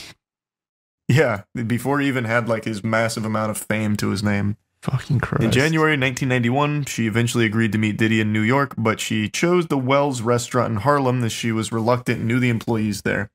During the evening, she started to feel more comfortable. They were sharing drinks and food, and she made a point to say that there was a period of time that she went to the bathroom and she left her drink unattended. Diddy did not want the date to end, and invited her to run errands with him. And once they were in the car, he brought out a blunt. Originally declining, Joy felt pressured to take a hit, and Diddy told her he would have her home with enough time to study. After this, Joy says her memory is incomplete. She remembers feeling rubbery in the legs and being unable to stand, and he brought her to a music studio. Then she recalls being outside of where Diddy was staying, possibly thinking that it was his house, but an acquaintance of both of theirs answered the door. Once inside, she was sexually assaulted, and due to being drugged, was unable to fight Diddy off. She says that the day after, she was in so much pain in a way she had never felt before, and held a lot of embarrassment and shame. This resulted in her not going to the hospital or reporting the incident, instead seeking safety in her apartment. Devontae Swing, a member of the group Jodeshi, would inform Joy a few days later that Diddy had filmed himself assaulting her and showed him and others the video. She was horrified to hear that everyone had seen it and that it would haunt her for the rest of her life. Joy recalls that Devontae wanted to speak up about it, but was scared that the band would lose their record deal as they were in the midst of recording their album Forever Lady. Holy shit. So they saw this video, still didn't do anything about it, and he is bragging about assaulting her and filming it. Well, not just bragging about it, they showed the video. Yeah. They was just willingly showing these to people in the industry. Again, it's just... And the dude's like, sorry, we've got this whole deal worked out, you know? Yeah, so I saw you get sexually assaulted and shit. That video was brutal, but we're recording Forever Lady right now, so if you could just tough it up till that's done. Every single time these situations happen where someone gets away with decades of assault and abuse and rape and stuff like that, it's always because there were 100 people who were like, yeah, but I didn't want to make things weird. Yeah. Yeah, we just had so much going on that was in jeopardy if I was to report this. It's I mean, is it that urgent? Do I need to report it? We're doing great on iTunes. Record? I don't want to kill that momentum or anything. Yeah. What's that fucking saying that's always overused about how the only the one thing that lets bad people do bad things is evil prevails when good men do nothing. Yeah, something like that. Yeah, that's the Call of Duty quote that comes up when you get killed in COD 4. I'm pretty sure it's a Churchill quote originally, but yeah, it gets used everywhere. It's true though. So many situations here could have been prevented if the people witnessing these events had put aside their ambitions, their goals, their fear of them being like targeted by Diddy, and instead done the correct thing and alerted the authorities about just the troubling stuff. This is 1991. You could have stopped Diddy before he ever even spiraled even more out of control. He wasn't this even could have that. ended. He was successful, of course. I'm not gonna claim that he wasn't and that he didn't hold some level of power, but he wasn't Diddy, the multi-billionaire, well, the billionaire media mogul, like empire creator that he is now. Like, it would have been way more possible back then. I also just don't understand because, like, I feel like you gain so much more by being the one to blow the lid off it, right? Like, Now, this yeah, band back or then, this no. group, I'm not even familiar with, and they were so excited for this album that I don't know. But I probably would know them if this was the group that led to him going to jail for these kind of things and stopping him. Like, they would have had so much more success. I don't think back then, but now, yeah, like in current year where everyone's so connected and like the allegations and stuff like that gets a lot more screen time and people taking it seriously. But back then, all it would have taken was like B. Diddy saying like "no you" or something, and then like now they're shunned and no one believes them. Yeah, I guess that's true. Maybe back then it would have been different. Joy had tried to file reports against Diddy and had even allegedly spoken to several prosecutors with the intention of pressing charges. But members of the law enforcement told her that she needed witnesses or people who had experienced similar assaults. People around her were terrified to speak up against Diddy, as he was powerful and could ruin future opportunities. He was also known to be violent, and they seemingly did not want to be at the other end of his anger. God damn it. This is Lil Rod. On 26th of February 2024, a lawsuit was filed against Diddy, his son Justin, multiple members of his staff, and Chalice Recording Studio, Love Records, Motown Records, Universal Music Group, Combs Global Enterprises, and more by Rodney Jones. Rodney Jones, or Lil Rod, was a former producer and videographer for Diddy. He worked on 9 songs on Diddy's album Love from September 2022. Sorry, put all that together. He worked on 9 songs on Diddy's album Love from September 2022 to November 2022. I thought that was the name of the album, Love from September 2022. I was like, what the fuck is that name? The album name is Love from September 2022 to November 2023. A very specific period of time of love for Diddy. Great year of loving, I suppose. But yeah, so he worked on that album, 9 songs for Love. And he lived with Diddy for months at a time. Lil Rod is said to have many witness statements, video, audio records, and images which corroborate his complaint. Apparently, Diddy required Lil Rod to film him all the time. And on which is a great idea. Which is a great idea if you're committing crimes constantly. Like, fucking crimes. Yeah. Hi, I'm Diddy. Welcome to Jackass. Make sure you film this. What a fucking idiot. Of course, it's not idiocracy though, it's confidence. That's what's annoying about this to me, is he's not an idiot. Well, he is, but he's not an idiot in this way. He's just extremely confident that he's not going to be caught and no one will care. That's what's so annoying. It's his ego. Yeah. So on several occasions took his phone and recorded himself. So he started vlogging his own shit too. Yeah, great. This has resulted in hundreds of hours of footage and audio recordings of Diddy, his staff, and guests engaging in illegal activity. Lil Rod claims to have irrefutable evidence of the acquisition, use, distribution of ecstasy, cocaine, GHB, ketamine, marijuana, and mushrooms, the displaying and distribution of unregistered illegal firearms, case 124CV01457, document 1 filed on 2/26/2024. Page 7 of 738. You didn't need to read it specifically. You could have just said his no, just in case anyone wants to check out the case number and they're only listening via audio, so they can go ahead and quickly remember that case number. Mr. Combs providing laced alcoholic beverages to minors and sex workers at his home in California, New York, the U.S. Virgin Islands, and Florida. Man, they got him in 4 different places, handing out beer to kids. Keep in mind, he wanted all of this documented. Him lacing alcoholic beverages and giving them to minors and sex workers at his homes. Do you think he was doing it to like jerk off to it, like he was proud of what was happening, or was he actually like gonna use it in promotional footage or something? You think he was jerking off to videos of him hanging out with his friends and stuff? Like I don't know why he'd even want any of it recorded. Like there's nothing that you could use that for. Like, oh, I want to. Hey, Lil Rod, can you pull up that party from like 2 weeks ago? I want to see me give this kid some beer again. Well, like, hey, what, like I don't understand. No, maybe it's when he's feeling lonely. He looks back at it and sees all the fun times he had with his friends. He probably wanted to do like some video with it, or like be like, no, this is my life. This is what it's like. This is the lifestyle, you know. Like, I don't know. I think another equally possible thing is this guy's got actual amnesia, like he has memory loss problems from all the frequent drug abuse, and he needs this footage to remember his life. It's like 50 First Dates, the end of 50 First Dates, he wakes up to this playing on the TV to remember his whole life. He's like, oh shit, that's right, I'm a criminal. I beat women, of course.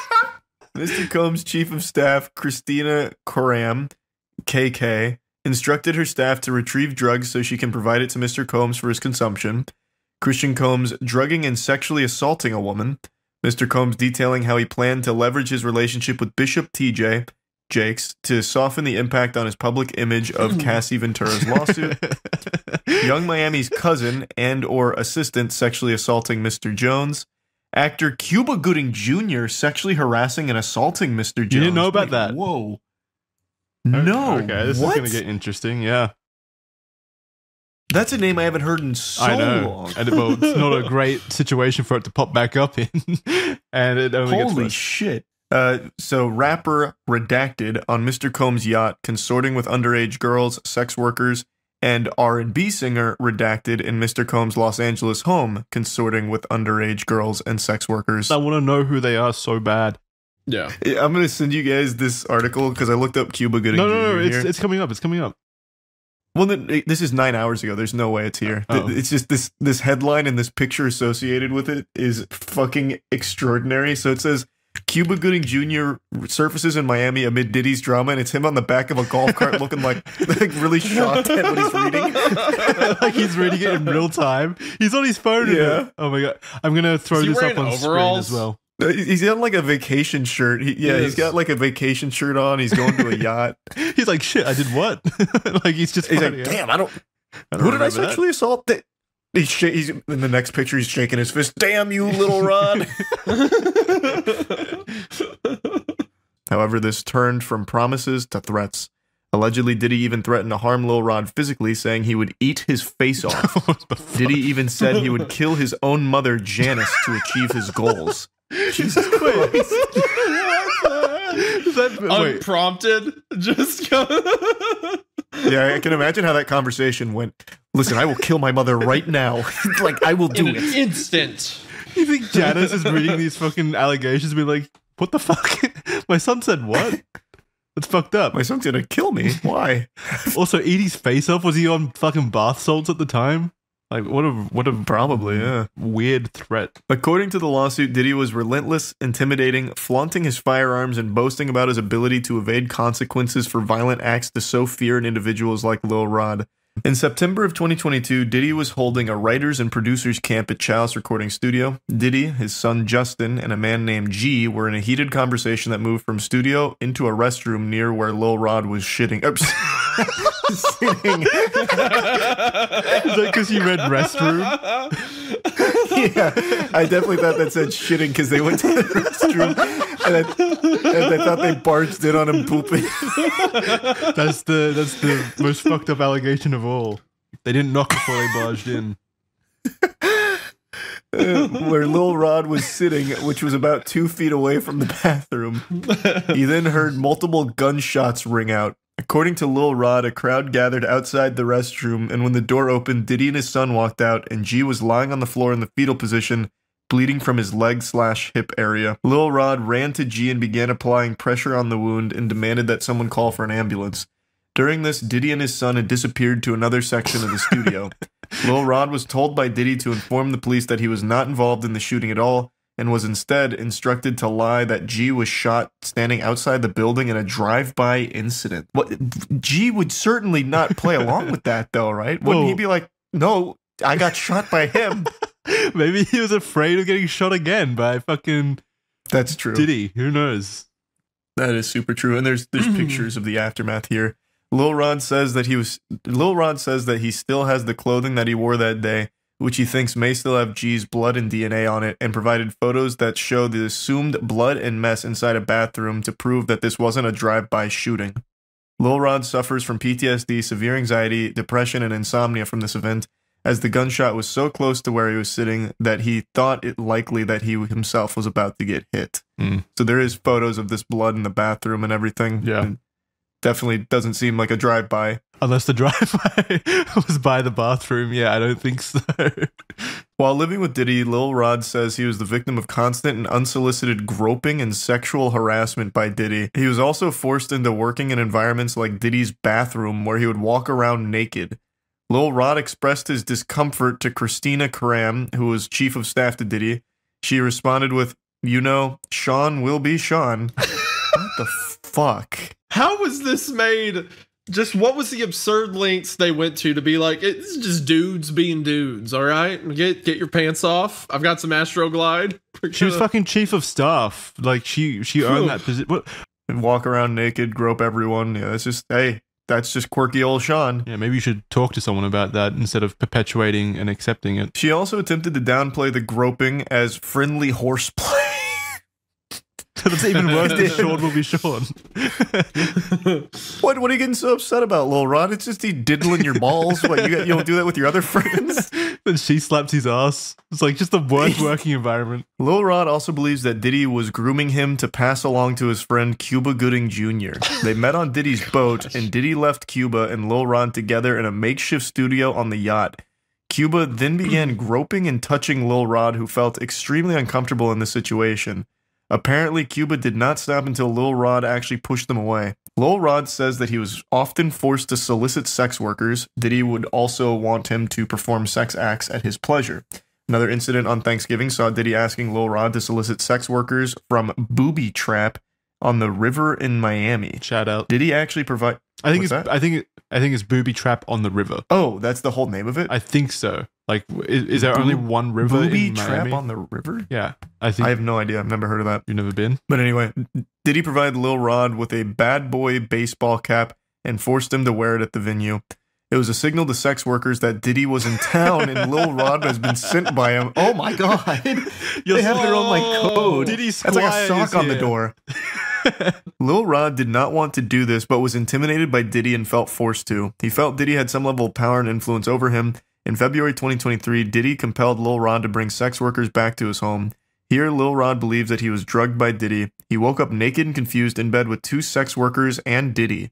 He recalls wandering around the house naked aimlessly. Bro, what the heck? Yeah, he also details that Diddy hosted a listening party at his home in July of 2023, and the party consisted of his son Justin, a redacted R&B artist, sex workers, and underage girls.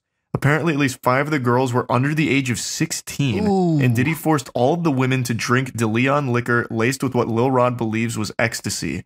No IDs were checked at this party, and Lil Rod says he felt uncomfortable and attempted to leave, but Diddy forced him to stay. Lil Rod says that there were many people of power that attended these sponsored events and listening parties at Diddy's home that should or would have known that the underage girls were present. Apparently, there were specific bottles of alcohol that were only for females and certain bottles only for himself, staff, and friends. That is fucking abominable. Yeah, it's one of the worst allegations so far. Because if this is happening, I mean, it has to happen frequently, right? It's just, there's so many people involved. He's got his own code language, so this is definitely frequent. Oh, yeah, true. Like the baseball cap. Lil Rod also witnessed Christina Karam order all assistants to keep Diddy high off gummies and pills and made everyone from butlers to housekeepers walk around with packs filled with multiple types of drugs, so it was readily available if he asked. Has he ever been sober? It doesn't sound like it. She made Lil Rod carry around a drug pouch on multiple occasions. Another shocking allegation made in this lawsuit was that Diddy has hidden cameras in every room in his house, which I 100% believe. Yep. So my guess is that Stevie J video came from one of Diddy's listening parties where he started doing 100%. Whatever was on that video that he secretly He's clearly recorded. got like a bunch of footage of all these powerful people, and that's probably why Stevie J went to bat for him against Lil Rod. So Lil Rod believes that Diddy has incriminating videos of important celebrities, music label executives, politicians, and athletes without their knowledge and in compromising acts. So anyway, the quote from this is, "I have never seen any lawyer in any pleading in any court accuse people in companies of criminal conduct without the slightest basis and then try to file an amended pleading completely jettisoning every allegation underpinning the original claims and substituting completely different and Jesus Christ. Can someone pronounce that for me? Irreconcilable. Thank you. Allegations to support the very same claims. So that's from Universal Media Group's or Music Group's lawyer representation. So they're claiming that because the lawsuit was amended, this is clear, irrefutable proof that some tomfoolery is going on and such. So I don't know if that. I mean, there's fucking photo evidence and apparently hours and hours and hours of footage evidence of all the stuff that Lil Rod is talking about here. I mean, throughout the document, I've got the pictures here. So it doesn't seem like it's just made up to me. Plus, there's a history that you can pull from the other lawsuits and the other victims of Diddy. So many people talk about it. And that brings us to the next thing, which is something that happened very recently. So on Monday, the 25th of March, 2024, authorities from the U.S. Department of Homeland Security conducted raids on Combs' 2 residences situated in Miami and Los Angeles as part of a federal investigation into sex trafficking. So they clearly had information. If the lawsuits corroborate an unrelated Homeland Security investigation of sex trafficking, that they think the federal government thinks it's worth it to raid 2 of his houses at the same time. Yeah, shit's not looking good for Peter. Like, not looking good. Yeah. We didn't even really touch on sex trafficking in the allegations. Like, I don't think that this investigation by Homeland Security has even been spurred on by the allegations themselves. No, it hasn't, because sure, it can be implied, like maybe sex trafficking was happening with some of the underage prostitutes and stuff like that, but like it's not like a few celebrities filing lawsuits made Homeland Security decide to do this. They've been doing their own investigation for a while. Yeah, that now everything's coming to light at once. So if their determination is that they need to execute a search warrant for an investigation into sex trafficking on 2 residences owned by this guy, that is, they've found something that led them to a search warrant being justified, which is pretty concerning. Yeah. And also speaks to something much larger here. Validates the lawsuits as well. Also, he was not at either of these residences because allegedly he had received some kind of tip that this was going to happen. So this is when like the fleeing allegations came out where he had run away. So he had abandoned both of these properties. He was well aware this was on its way. So he took preemptive measures to get out and potentially hide damning things. Yeah, that's definitely a possibility. He definitely wasn't at the residences when this occurred, so it's likely that he was tipped off. That's good. If there's something there, which I assume there is, they would have found it. Well, I don't think there would be, since he clearly knew this was coming. I imagine he got everything out that would be a problem. Yeah, maybe. Man, I hope not, man. Fuck. Additionally, it has been reported that Homeland Security confiscated hard drives during the operation. But it doesn't stop there. I wanted to end this one on another little anecdote, which is Diddy's relationship with minor artists, so artists who are minors at the time. Due to the allegations of professional malpractice, a new wave of scrutiny was washed over all of the previous relationships Diddy had with minors. As such, a creepy video of Diddy interacting with 15-year-old Justin Bieber resurfaced, where Bieber was said to be spending the next 48 hours with Diddy. Quote, "He's having 48 hours with Diddy." This is Diddy talking, by the way. I should specify. Oh, Diddy says he's having 48 hours with Diddy. Yeah, he referred to himself in the third person. Gosh. Were we hanging out and what we're doing, we really can't disclose. Oh, no, but it's definitely a 15-year-old's dream. Diddy, then 40-year-old, says in the video. He would continue by saying, quote, He's signed to Usher, and I had legal guardianship of Usher when he did his first album, after implying that he's been given custody of Bieber for 48 hours. Oh, in another video taken months after, Diddy confronts Bieber about not returning his calls. Have you guys seen that video of like the awkward confrontation between Diddy and Bieber? Where Bieber looks super uncomfortable. Yeah. He's like, I don't know, man, or whatever. He's just kind of like dismissing it, but like Diddy genuinely seems upset that he can't get in contact with Bieber. Oh gosh, this is so sick. That's so fucking weird. He's having 48 hours with Diddy, where we're hanging out, what we're doing can't disclose, but it's a 15-year-old's dream. That's like it so here. Creepy. Was a resurfaced Howard Stern interview with Usher from 2016, where Usher, who was closely tied to Diddy when he was a minor, admitted that he saw some, quote, very curious things that occurred at Diddy's New York mansion. Usher was sent to live with Diddy for an entire year, hence the legal guardianship referred earlier, when Usher was just 14 years old. Why is Diddy? What is happening with his parents? Why are they just sending children to live with Diddy for like? You hear stories all the time about like, you know, parents would let it happen because they thought it would help the chances at fame or something like that. Yeah, but this is they're acting like it's a medieval kingdom. Like they're sending their children as like wards of Diddy. It's so strange. Like, here's your new squire, Diddy. It's Usher. Like, it's so strange.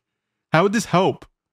How would this help, like, launch a career? You can still work with him without, like, having to live with him. All right. I just don't understand how that even happens in the first place. I don't understand the reason for it. When Stern followed up by asking if Usher would send his own kids to Puffy Flavor Camp, which is what Diddy called his mentorship program, Usher quickly said, hell no.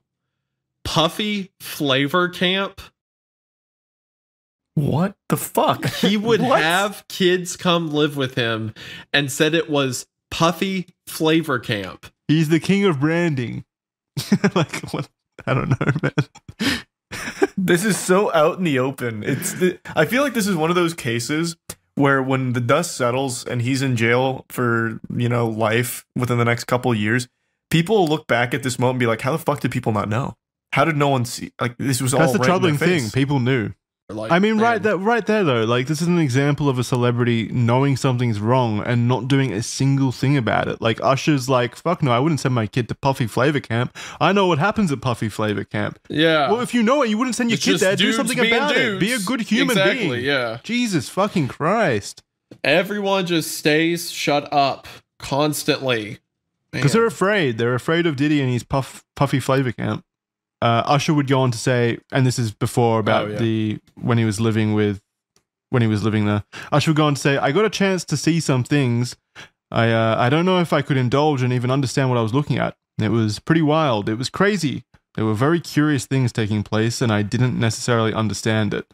We can't know with guaranteed certainty the validity of the multiple claims of the lawsuits, but there does appear, I mean, it's undeniable, there does appear to be a troubling and problematic history of abusive behavior and, frankly, just shocking activity by Diddy that seems to be overwhelmingly illegal and also overwhelmingly covered up by an industry that seems to have a habit of turning a blind eye if it means career security and progression.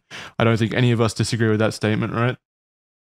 Mm-hmm. I definitely don't disagree. Like I said, I think he's guilty on pretty much everything he's accused of. There's too much evidence, too many similar stories from so many different people. I think that he is guilty. I'm like